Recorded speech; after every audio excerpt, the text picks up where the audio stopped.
শ্রাবণ মাস উপলক্ষে নিরঞ্জনা দাদুর কাছে শিব পুজোর একটা গল্প শুনতে চলে এলো। দাদু তাই বলতে শুরু করলেন, প্রাচীনকালের এক সময়ে শিবপুর নামক এক গ্রামে এক ব্রাহ্মণ থাকতেন। তার এক পুত্র ছিল, নাম দীনেশ। সে অসৎ সঙ্গে পড়ে যায়। হেন খারাপ কাজ নেই যা সে করত না। অসত্য কথা বলা, মদ্যপান করা, চুরি করা, লুটপাট করা, এমন সব রকম কাজ সে করত। তার এই দুষ্কর্মের কথা জানতে পেরে পরিবারের লোক দীনেশকে ঘর থেকে বের করে দেয়। কিছুদিন এদিক ওদিক ভ্রমণের পর তার করা অপরাধের জন্য প্রায়শ্চিত্তের ভাবনা আসে। তাই সে অন্য এক নগরীতে চলে যায়। প্রথমে সৎভাবে কাজ করতে চাইল সে, কিন্তু তা হলো না বলে সে পেট ভরার জন্য ভিক্ষা করতে শুরু করলো। কিন্তু কর্মফল আজ বা কাল কখনো না কখনো ভুগতে তো হয়ই। দীনেশের করা দুষ্কর্মের ফলে ধীরে ধীরে তার শরীরে কুষ্ঠরোগ দেখা দিল। তার শরীরের নানা অঙ্গে পচন ও গলন শুরু হলো।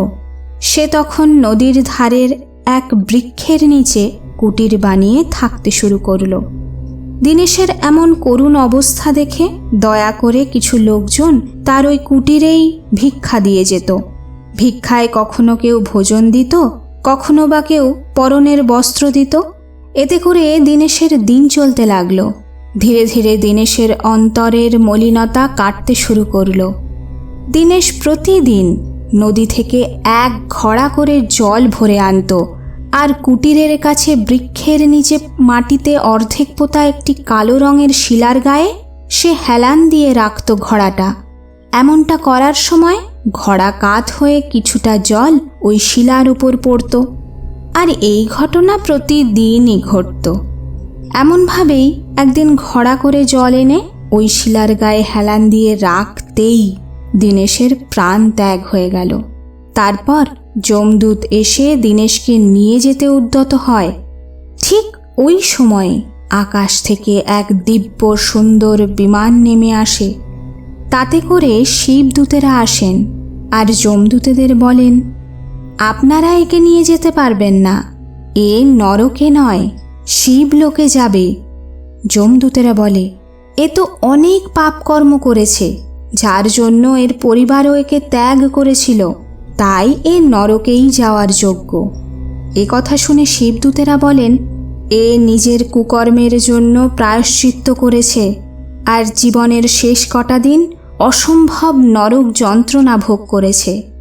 এরই মধ্যে প্রতিদিন মহাদেবকে জল অর্পণ করেছে।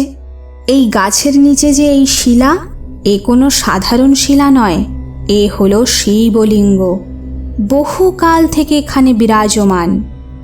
নিজের অজান্তে হলেও ও এই শ্রাবণ মাসের প্রতিটা দিন শিবলিঙ্গে জল অর্পণ করেছে।